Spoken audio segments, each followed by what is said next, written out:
Hi, everybody. Hi, I'm Emily, the crypto recruiter.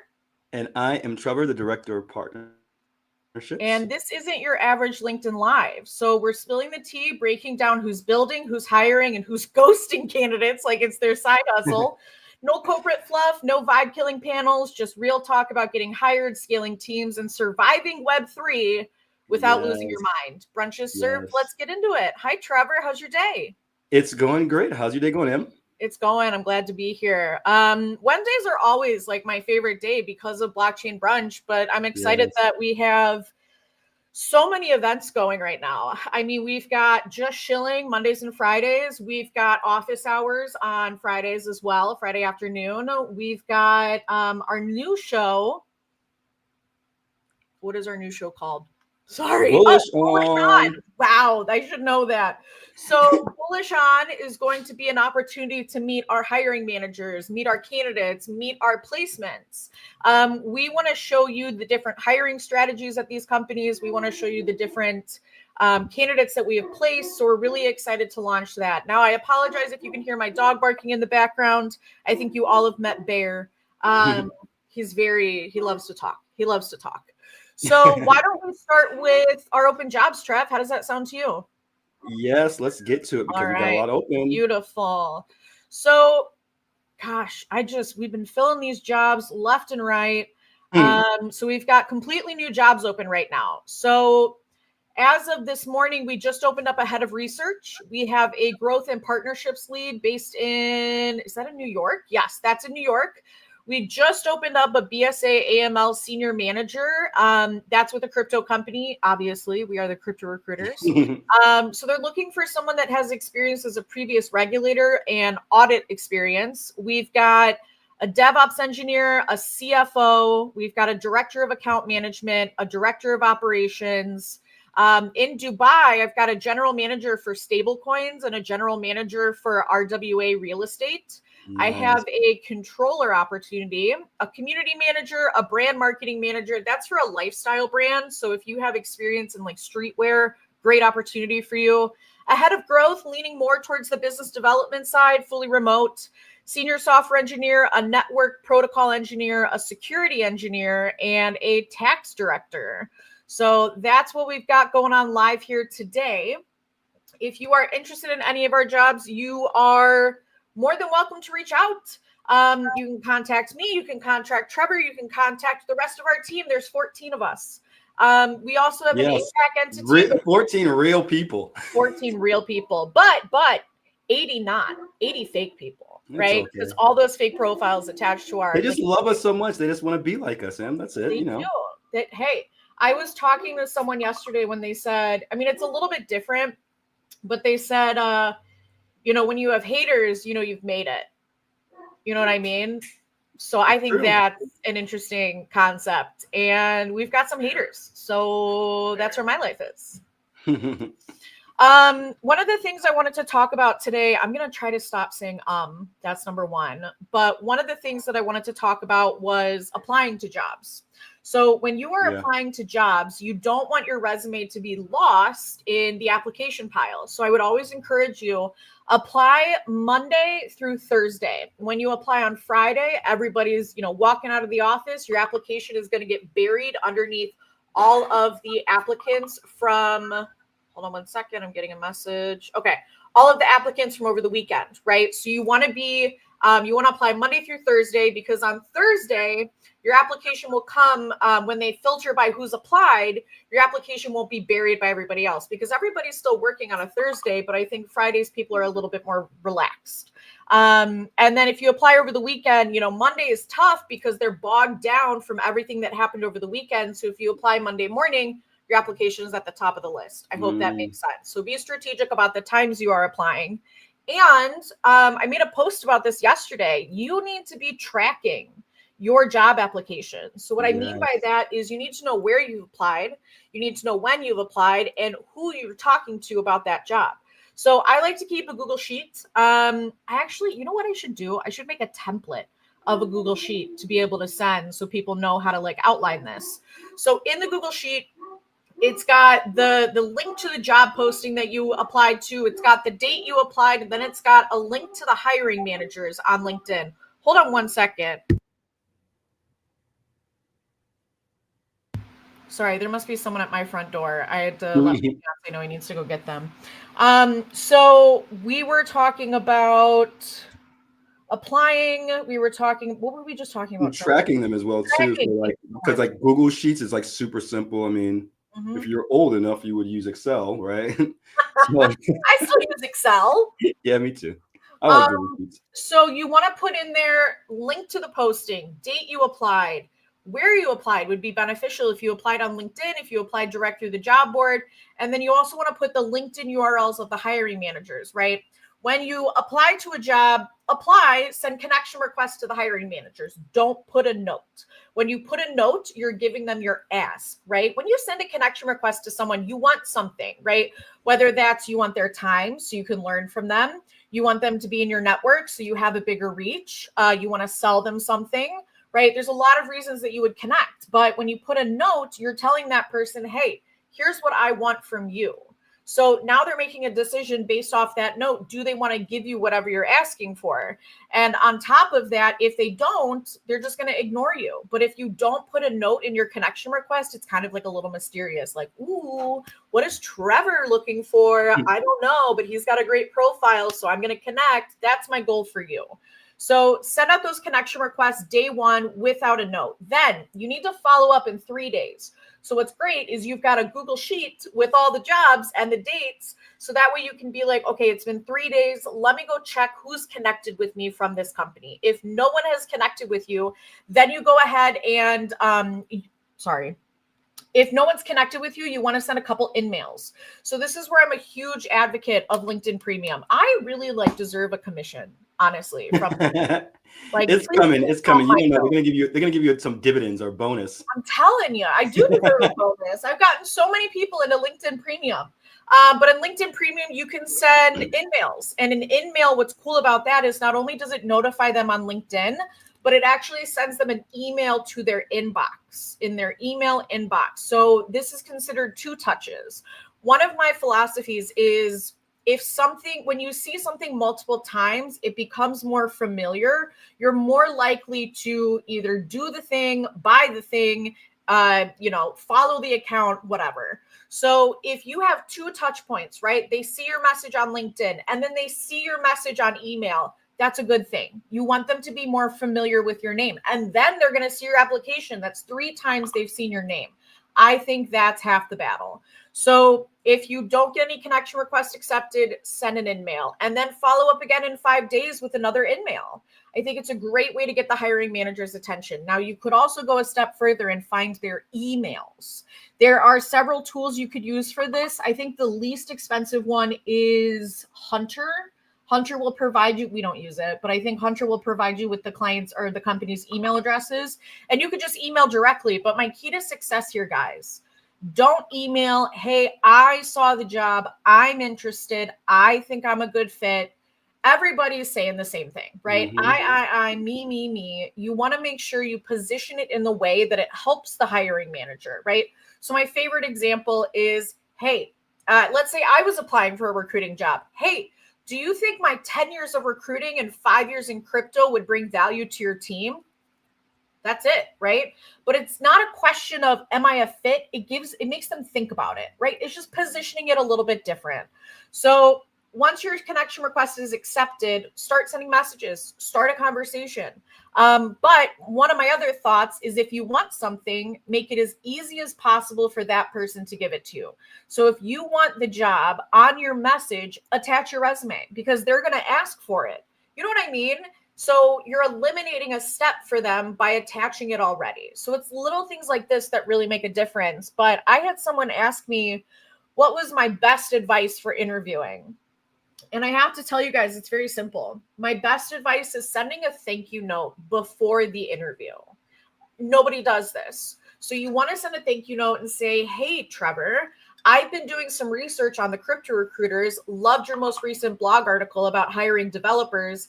Very much looking forward to our interview tomorrow. Thank you for taking the time, right? again, this is another touch point. It familiarizes them with your name again. It's already on their calendar, but now they see an email from you. So I think it's something that will help you stand out. And it's something really nice for hiring managers, right? They don't get a lot of that. People aren't reaching out. I mean, after the interview, they'll say thank you for their time, but people aren't really like, I just think a thank you note in the beginning is like an amazing way to start a relationship, to start a conversation. I totally forgot about our comments. Hi, Jeff. Good to see you. I think you made a post this morning that I really liked. Oh, this is so sweet. There's no one out there that's better than you guys. I appreciate that. Thank you. Lindsay says, agreed. Amazing. Oh my God. I really appreciate you guys. That makes me so happy. Tracking job status. Yes. You just want to make sure you're following along, right? Just as there are so many candidates applying for jobs, there are so many jobs that you're applying to. You need to keep track of that, right? And I think keeping track of all the jobs you're applying to gives you some insight into what the hiring managers are going through. Because we have to come with a place of empathy and understanding. Hiring managers are juggling what's 5 to 50 candidates. I mean, it's wild. It's wild. And that's a lot of names to remember and a lot of things to keep organized. So things fall through the cracks. It's not your fault. It's not their fault. But when they're juggling 20 people, it kind of is to be expected. So you have to advocate for yourself. Don't let them forget about you. Let me repeat that.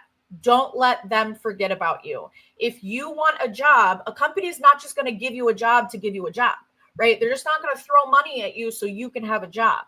They are hiring to have an impact made in the business by you. So you need to show them a little bit about what it's like to work with you, right? If you have excellent follow-up, that is a signal into what it's going to be like to employ you, right? I mean, think about it, right? You're an accountant. Expenses are due. You follow up with John Doe about expenses. John Doe doesn't reply. Okay, you still need those expenses. John Doe, where you at? Send me the Excel sheet, right? John Doe doesn't respond. We follow up again. It's the same concept. Show them what it's like to work with you. Follow up. One other thing too, Em, is really good is I think using every interaction almost as if, it's an opportunity for you to interview in some way or showcase your skills, right? So if you were someone that was trying to break into like business development or recruiting, and that wasn't something that was your traditional background, or you had a little bit of experience that you're reaching out to a recruiter at another company, it would be great if you had built a network and you might know people in your network that could be a quality fit for that role. So that could just be an opportunity for you to show, wow, I'm actually good at being able to identify people, and here are some people in my network that are really good for your role. XYZ, this isn't about me, just want to touch base, and can we have an intro chat at some point in time, right? So always taking it as an opportunity to bring value. I mean, if you're a designer, maybe you can show them a sample of a design that like you did for a logo in the company or a campaign that they have. If you're in marketing, maybe you can come up with a 30-second like commercial showcasing a product or something else that's coming out in the roadmap to articulate and to help them understand like how you understand intimately what's going on with the company and how you can potentially come on board and do something different that's not done in their normal campaign. So really just think about opportunities. Every interaction that you have to meet with someone in this industry, whether you're trying to apply for the job or not, it's just like a way that you're selling yourself. You're showing your capabilities, and you want to have all those interactions be like a lasting memory in their minds. I think that's a great point. Want to just say thank you, Torsten, for being so thoughtful. It was an excellent birthday. The best part about my birthday was the surprise that I got from my team, which was a really thoughtful video, and it meant a lot to me. And Torsten, connection request, thank you so much. I have 1,000 to catch up on. So bear with me as I get through those. And then we've actually got a comment from YouTube. It's a great point. I love that. So we got people walking around. Now, Nicole, I'd love to introduce everybody to Nicole. She is going to be on our first Bullish On event. So Nicole says, as a hiring manager, don't think that's a fruitless labor if they don't respond. Your name is still in their view, and that will benefit you when they're reviewing candidate flow for the posting. Absolutely agreed, Nicole. I mean, that's the whole thing, right? You want them to be familiar with you, your application, and your name. So oh my God, I got to keep scrolling down. We have so many comments here. Lindsay, what do you think about cover letters? Worth tailoring them or just ignore them? Do they even read them? So I've been in recruiting for 10 years. I've been in crypto recruiting for 5. I have never had a client ask nor read that's a lie. I'm so sorry. One client has asked for a cover letter, and they were a crypto media company. So they were hiring journalists. So journalists and high level executives will need cover letters, but if you're not, a CEO for the last 25 years and, you're not a journalist, I wouldn't even bother. Thank you for coming again. Welcome back, everybody. Thoughts on finding a job on LinkedIn and applying directly on a company site when possible? I feel like easy apply dilutes all the candidates. This is a great point.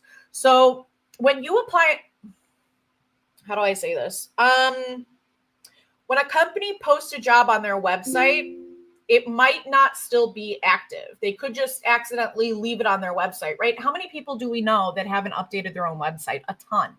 So I think LinkedIn is a great way to apply because they are paying for that. They're making an active investment into their hiring process to find the right person. Now, when you easy apply, there's a couple buttons or a couple questions that are going to be asked. Really pay attention to those questions. So this is going to sound a little bad. Oh, well. Sometimes there are trick questions. So for example, sometimes we'll put, do you hate cryptocurrency? And someone will put yes, right? Because they're not reading the questions. They're just doing yes, yes, yes, yes, yes. Years of experience, 10.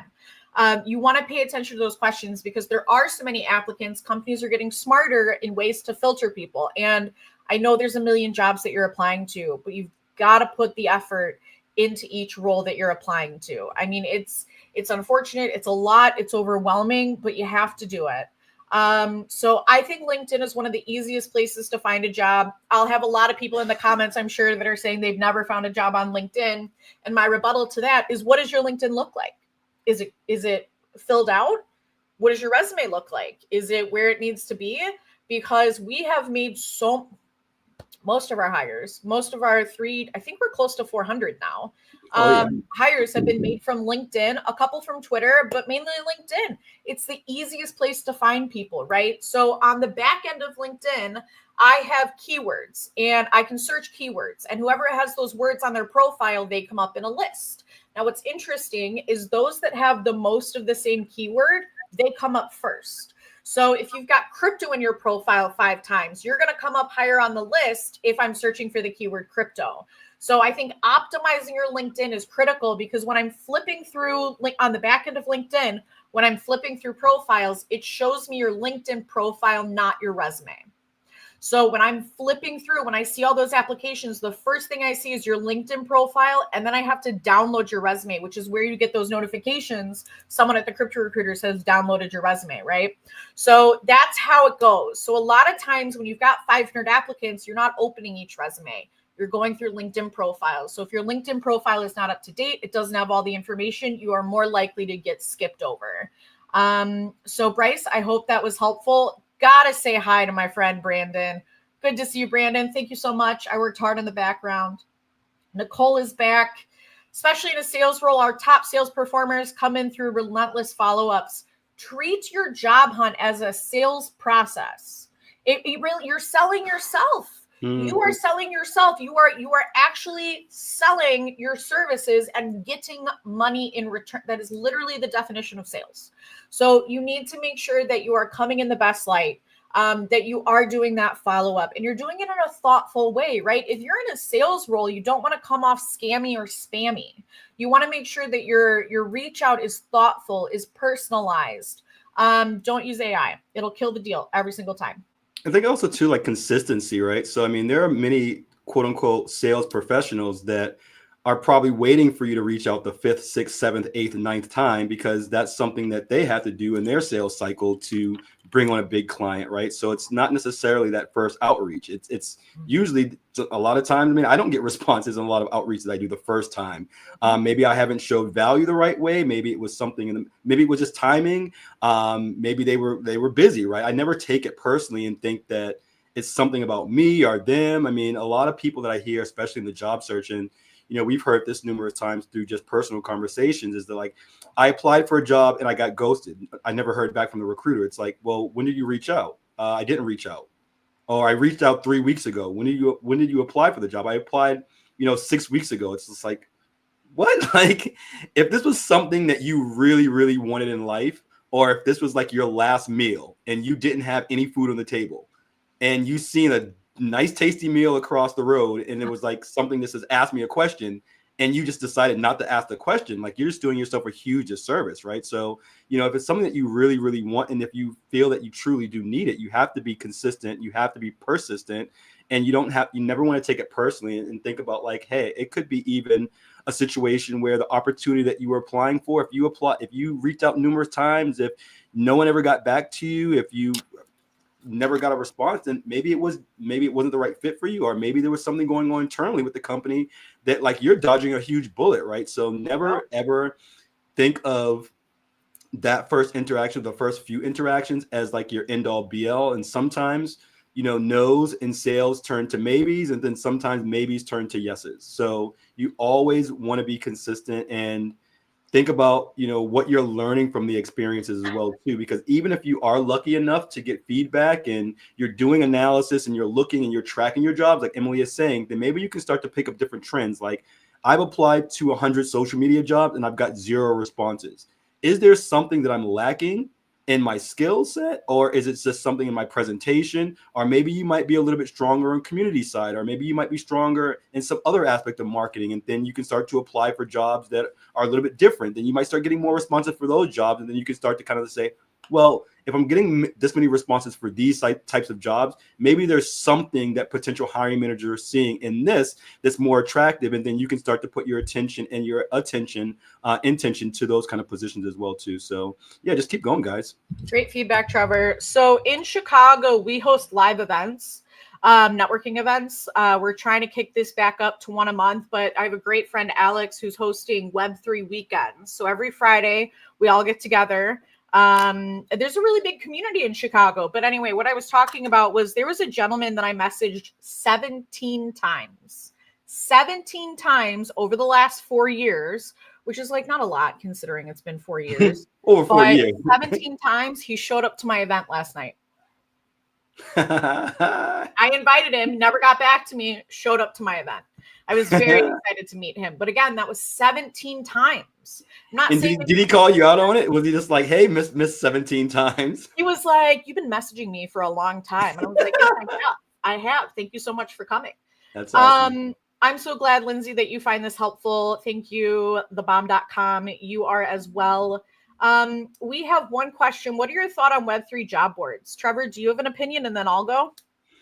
Yeah, I think Web3 job boards are one of many different resources in your job search. So you want to be looking at them because, as Emily mentioned before, sometimes websites aren't always updated. Sometimes there might be a job on a website, then it's not on like their LinkedIn profile, but then you might see it on a job board. So companies are utilizing different ways or different places, if you will, to try to post these jobs, and some are more cost effective than others. So I think that job boards are great for you to get a general understanding and to keep track of when these companies are hiring. But then the thing is too, it's your original outreach, it's your message. So it's where you found the job, but then also understanding how to kind of position your message depending on that place. So with job boards, usually it might direct you back to the website. It might direct you to their LinkedIn. It might send you to like their what is it, Ashby, or some of these other kind of ones in the background, like whatever the case may be. They're great, and it's a great way for you to find them. But just make sure that you're following up and you're keeping track of also to where you found that job. So if you found it on a job board, who was the contact there? Maybe you can go and from there find the contact that they have on LinkedIn. Send a connection request to them so that you're already connected with that person before they even get your application. So they can say like, well, I seen this person, or I just connected with this person. So there's different ways to do it and find these different jobs. But I think the job boards are great for just one of many different avenues for you to find them. You can find jobs on, different Telegram groups, Discord groups as well too.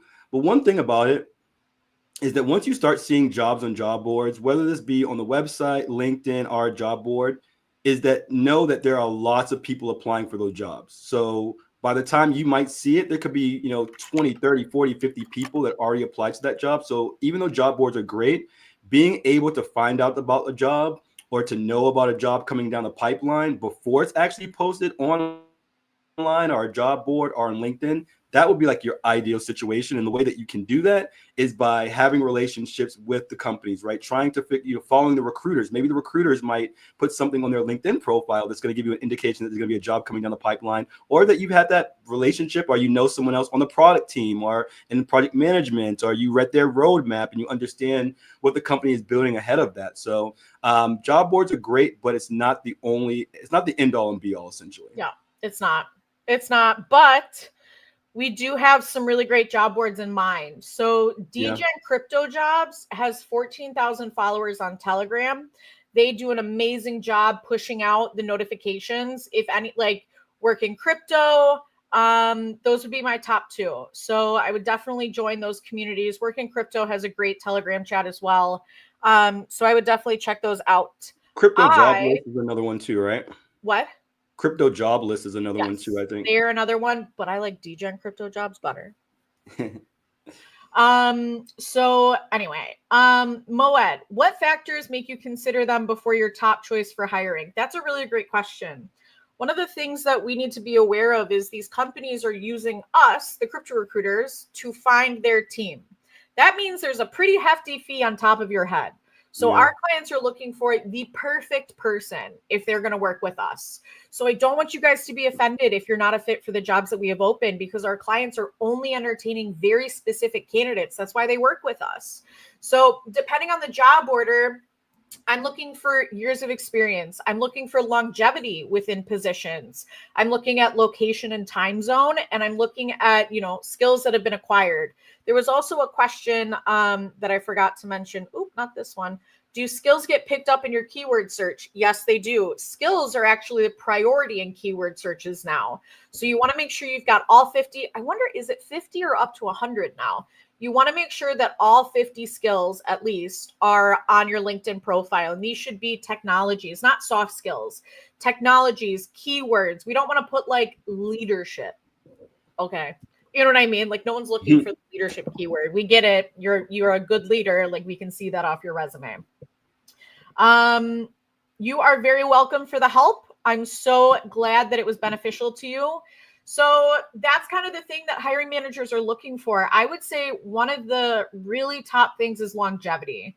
They don't want candidates that are bouncing from job to job. Some companies are okay with that. Don't get me wrong, because crypto tenure is a little bit on the short end. But for the most part, companies want to hire people that are going to stay.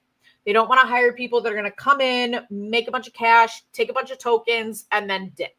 They want people that are in it for the long haul. I've got also a lot of clients, potential clients that reach out to me that are looking for people at a much lower base salary and a high token package. That's something that we're seeing very frequently. So base salaries have lowered a little bit.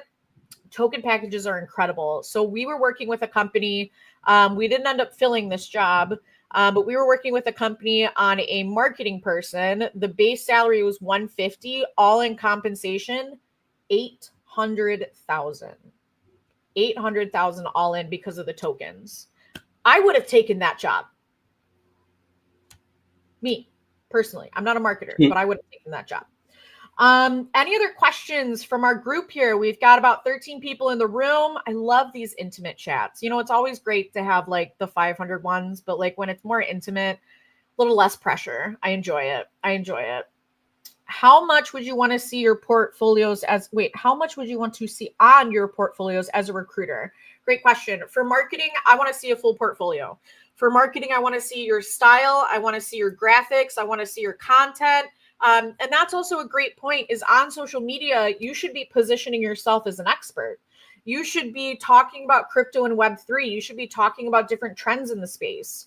So I would really encourage you, if you're a marketer, have a portfolio, show all of your designs, show all of your metrics, right? If you grew a Twitter account, I would literally have a link to the Twitter account and then a little paragraph that says, started the Twitter account at 2,000 followers, achieved 100,000 followers in 6 months. Bryce, the 500 is unfortunately mostly bots. Don't crush my dreams. Bryce, when I apply to jobs, I feel the skills oh my God, I can't see. I even got new glasses and I still can't see. When I apply to jobs, I first see the key skills that they are looking for. If I do not have those skills on my section yet have them, I add them prior to applying. It has helped me a bit to be more of a top applicant. Yes, hack the system. Hack the system. So on the back end of LinkedIn, when I post a job, I can type in keywords that I want people to have on their profile. When they have those keywords, they'll get a notification about the job, right? So I can put up to 10 words. So like maybe I'm looking for SQL or Solidity or B2B, B2C, omni-channel marketing. These are skills that I'm looking for. Jeff, if I apply to the cryptorecruiters.com.io, should I follow up if I don't hear back from you in a few days? Absolutely. Feel free to call me out on these live events. We do have a full-time, what do we want to call her? Reply guy. We'll call her a reply guy. So Danielle is our reply guy. She's an amazing professional. So what she does is every application that comes into our website, she sends that resume to our recruiting team. One of us, real humans, right? We review that resume. If we think you're a fit for the job, we will reach back out to you. If you're not a fit for the job, we'll keep your resume on file unless you tell us to not save your resume to our database. So that way, when something better comes up, we'll be able to give you a call directly without like reaching out via text on LinkedIn. So definitely reach out to us on our website. You're in great hands with Danielle. And a couple weeks ago, we talked about the fact that I'm super underwater with my messages. So Danielle has been helping me out with messages, and she's clarifying when it's Danielle and when it's Emily. So that was the advice that I got from you guys, is that you want replies. You're okay with someone else replying as long as they clarify who they are.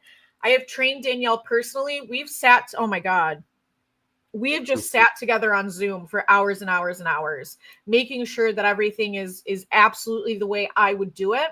And what I love is Danielle's been with us for like 2-3 years now. So she's been to all of our blockchain brunches. We should bring her up one time so the world can meet Danielle. But she's been to all our blockchain brunches. She's an incredible student. So I'm really, really, really honored to have her help. But that's how it works when you apply to our website. Let me just say that one more time for the new people in the room. When you apply to our website, Danielle will receive your resume. She'll send it over to the recruiting team. We will review your resume. If there's a fit, we will give you a call. If there's not, we're going to save your resume to our database for future opportunities. But you're more than welcome to check in with Danielle. Shoot her an email. Hey, Danielle, have you seen anything new that came up? Hey, Danielle, I saw this new job posting. Can you resend my resume to the team? Key to success here, attach your resume to every email. Actually, this brings up a great point. When you are emailing someone, make sure you have a signature, your full name, your email address, and your phone number. Because on Outlook, even on Google, when I search your name, your email address is going to come up. But if I need to call you and I don't have your resume in that specific email, I have to like search my inbox to find your resume, find your number. But if you just have it in your email signature, it makes everybody's life a lot easier. Moet has a question. What guidance would you give to someone starting as a blockchain developer? In my opinion, it would be to volunteer. There's a lot of new projects out there that are up and coming. You can find them on Discord and Telegram and Twitter. I would volunteer your time at these companies because that counts as experience. You know what I mean? That counts as experience. You're going to learn things, you're going to be mentored, and you're going to accomplish things. So I would say if you're able to volunteer your time, volunteer your time. But what you need to do is you need to get someone to fall in love with you, to give you an opportunity, right? That's all you need. You just need an opportunity. So this is where the networking comes into play, right? You want to learn from people. You want to talk to people. You want, the end goal would be for someone to be like, hey, Moed, really enjoyed our conversation. We actually need some help. Do you have extra time, right? That's my dream scenario for you. So that is what I would suggest, is getting your name out there, having conversations, and volunteering your time. Trevor, did you have anything to add there? Yeah, it's also too huge, like your personality and the interaction that you have with people when you're doing these volunteer internships. As well, too, this is something, some alpha that a previous guest on Just Chilling was talking about, and he's a software developer, but, one of the kind of ultimate hacks, if you're technical, is to get involved in like a hackathon or a boot camp. The boot camps are great because they're able to teach you more technical things and the type of programming languages that are going to be desired for someone working in blockchain or crypto. And then the hackathons is an opportunity for you to get, quote unquote, real world experience working on a project, working under a particular popular protocol. There's an opportunity for you to obviously win cash prizes, which is always great when you're starting out. That can, help you pay for other things down your journey, your professional journey. But it also too, it's when you're connecting with other people that are also have similar aspirations.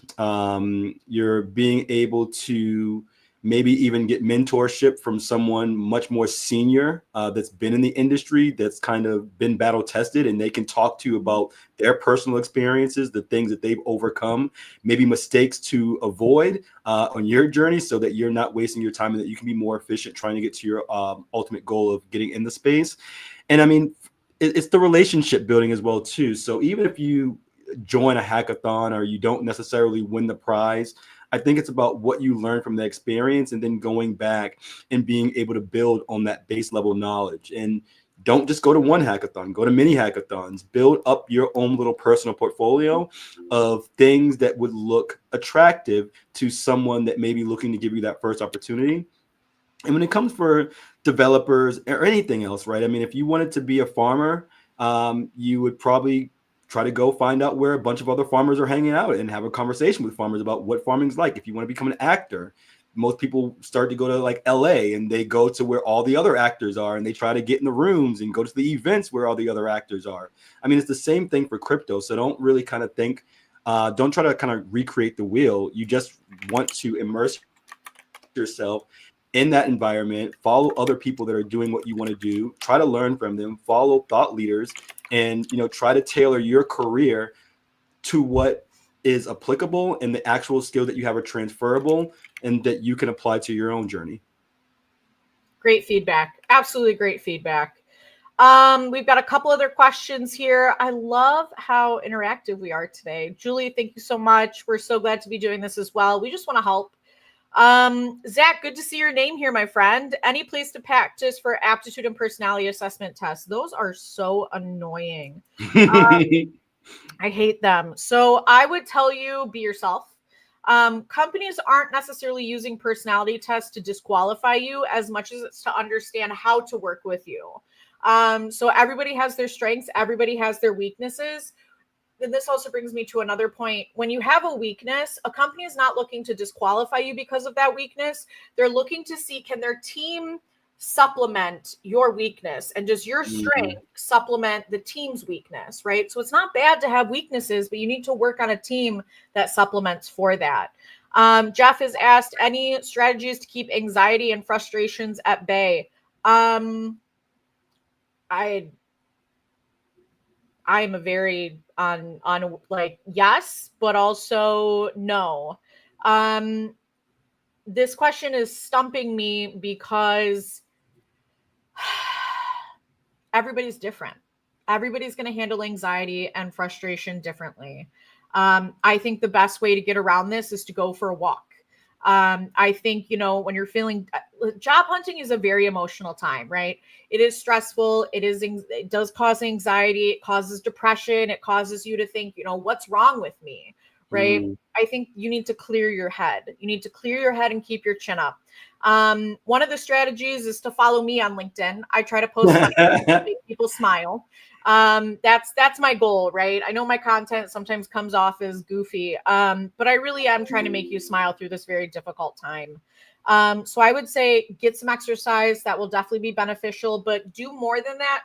Do the tracking that we talked about this earlier, so you can see your progress, right? I would do the tracking. I would keep things organized, but I really would, when you're feeling that stress, that anxiety, that pressure, go for a quick walk, brisk walk. You'll feel much better.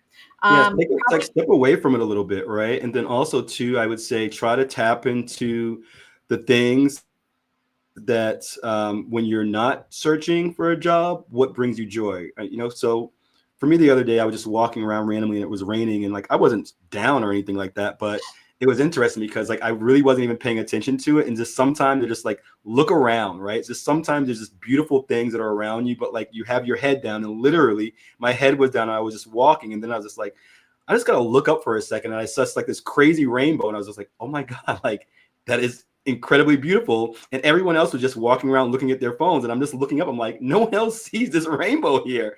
So like that's the same thing that can happen for you. I think that when you're going through things and you're feeling down on yourself, that one can bring your overall energy down, your level down, and that sometimes can go into your actual search, right? You may not know, you may not think it, you know, consciously, but subconsciously, right? If you're feeling down, right, then your messaging might not be as positive, right? Your outreach might seem a little bit snappy, or might be too short, or someone might give you a response and you might take it a totally different way just because like you're in a different headspace. So step away from it. I like to go out in nature. I like to go for a run sometimes. I like to watch the sunrise because I'm crazy like that. And the sun is rising earlier every day. So fun time of year for me because I don't really like waking up early, but I still do it because I get to see the sun. So think about that, right, guys? Go and also too, connect with other people. I think that, what we do is that a lot of us are great at coming to these events, but we always say this thing about like community is king. Community is a huge part of our industry, but I feel like we could really be building that a lot better individually between job seekers. So I don't know how many of you have come to these sessions. How many of you are creating like job search groups, like where you're searching for the same job? It could be not only a way that you're able to share other jobs that you're finding. Maybe, you might be doing a very targeted search and you came across a great resource for jobs, and then somebody else in your little group came across a resource for jobs, and you can pull that information. Or maybe you can talk about, hey, I had this experience with this company, or they don't really reply, or this is what's been happening. I went through a couple of interviews. This is the thing that I've learned from that. So really take ownership of that and share the information and what you're finding with other people. And not only to share useful information, but I think it'd be great just to be able to vent to other people. I think that's a huge part of it, is just to be able to vent to someone that you can trust, that's not going to hold that against you. And that's what a great place is, coming here for sessions like this, but also among people that you truly do trust. And you can have someone that can say, hey, you know what, I've been through it too. I've been quote unquote, I've been ghosted. I've applied to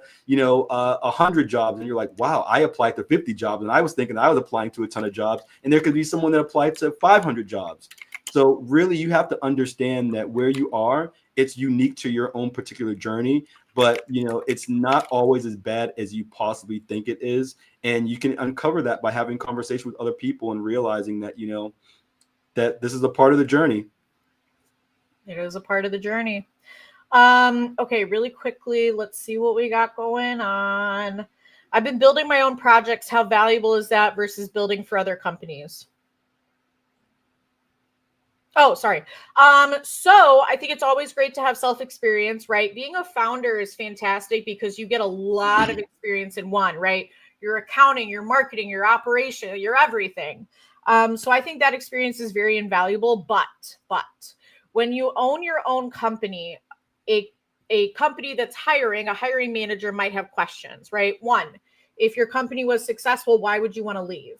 Two, are you coachable? Are you manageable because you've been doing things on your own for such a long time? And three, are you going to put the amount of effort into your day job instead of working on your own company throughout the day? So I think that's some of the challenges. But I think building your own project, you never know what's going to go with it. You never know where it's going to go, right? It's like when I started the Crypto Recruiters.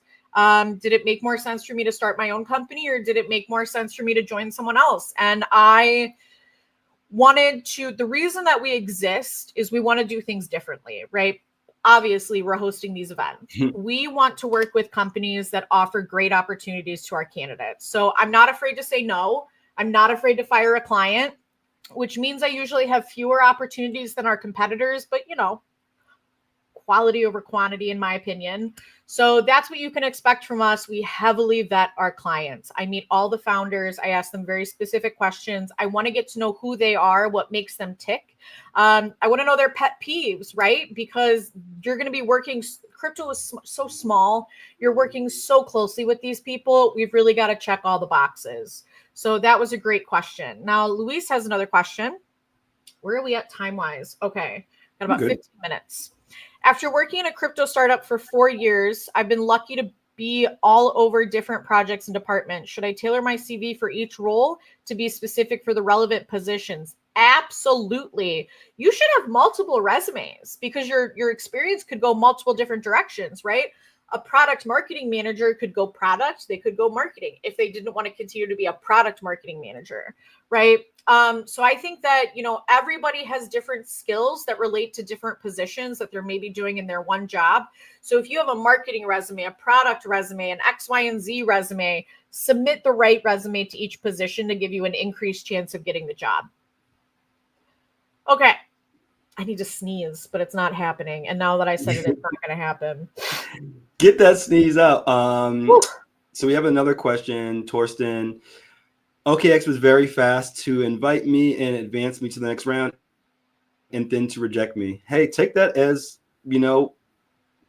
at least you got an answer.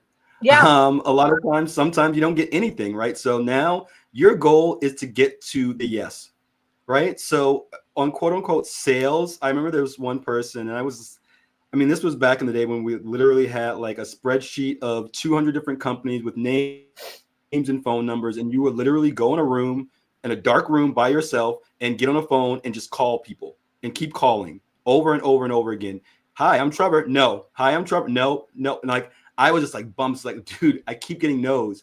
And I was like hearing this no. And I remember I went and talked to like one of the senior people who was also a mentor, and they said, Trevor, after you get through all the no's, you're going to eventually get to maybes. And then once you get through those, you're eventually going to get to a yes. So every time you hear a no, that's one less no that you're going to ultimately hear before you get to your yes. And it was honestly, it was a mentality kind of mindset shift, because I realized that, all right, I started to kind of even play it as a game. So when I would hear a no, I would never think about that as anything. It was personally me or that I was lacking in something. It was just that, hey, it's a no for me right now. I know that, and I know that I'm going to probably get 50 no's before I get to a yes, and my goal is to get to a yes. So when you hear a no, guess what, Torsten? Now you're at 49 no's, and you got 49 to go. Just think of it as that way, right? Because you're going to get to that yes eventually. And a lot of times those no's that you have, if you do it professionally, if you keep in contact with that person, there are things that you can be doing the second that you get that no that's going to make you more attractive for the role in 3 months, 6 months, 9 months, 12 months from now. What are you going to be doing when you hear that no to get better? Are you going to just give up, or just say, are you all right? You know what? There's nothing else I can do. Then it's no for me. I'm never going to get into the industry. Or can you say, wow, what can I learn from this? Maybe I was a no because look at a lot of the things in the job description. I know I kind of forced it. I was probably only 40% qualified for the role. Okay, maybe how am I going to get strong on that other 60%? And then you can use that for the next opportunity that you apply. It could be a very similar role. Well, next time you apply, you went out and you got these skills. And then if it's another rejection, then maybe if you can have a conversation with someone, they can tell you, I'm a little bit light here, I'm a little bit light there. Great, another learning experience. One less no. Next time, what are you going to do the next time that's going to be differently? So always think about that. How are you continuously upselling yourself, improving up on your skills? And another thing too, folks don't realize about working in this industry is that like getting in the industry is just the first part. Once you're in the space, don't ever assume that like you're only going to be doing the things that are quote unquote on your job description or your roles and responsibilities. Things move hella fast in this space, and you could be a social media manager 1 second, and then the next minute they're like, all right, you know what, we need you to be the face of the organization and start going to crypto conferences. Oh, you know what, now we need you to start doing memes. Oh, you know what, we need you to start creating your own commercials. We need you to start doing videos. And like these are things you're like, wait a minute, I never did these before. Yeah.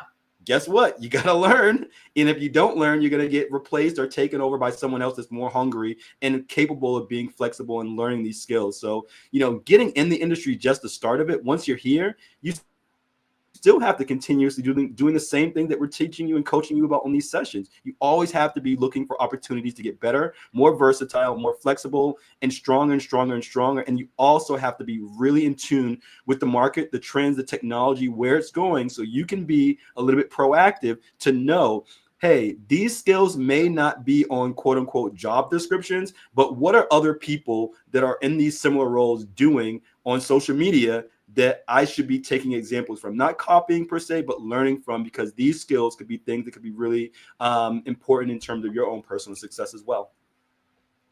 Also, Torsten, you dodged a bullet. Trust me. Shh. I hope no one is watching from OKX. Any hoozle, any other questions from our friends? Moed, thank you so much. We're really happy that you came. I'm so glad that it was helpful. Guys, if you're not comfortable asking questions, we do offer private consultations. I actually just had someone sign up. So if you need help with your resume, your LinkedIn profile, and you don't want to do it on live, if you don't want to do it live with us, just give us a shout. We're happy to set something up. I think if we don't have any other questions, which I don't believe we do, we are going to wrap up for the day. I have 3 missed calls, so I need to get back to that. Busy day. Well, it's great spending time with you all. I really appreciate everyone for coming and hanging out with us, and we'll be back next week this time again. We'll see you. Trevor, do you have Just Shilling today or Friday? Just Shilling is Friday. I have a great guest from a little company called the Stellar Foundation, so folks might want to check that out. Love that. And then we have office hours on Friday if you want to come chat with us live, not texting, actually talking. And then next week we are going to have Bullish On with Nicole Shea from WonderFi. So we'll see you all then. Yes. I love it. Love it. Love it. Bye, everyone.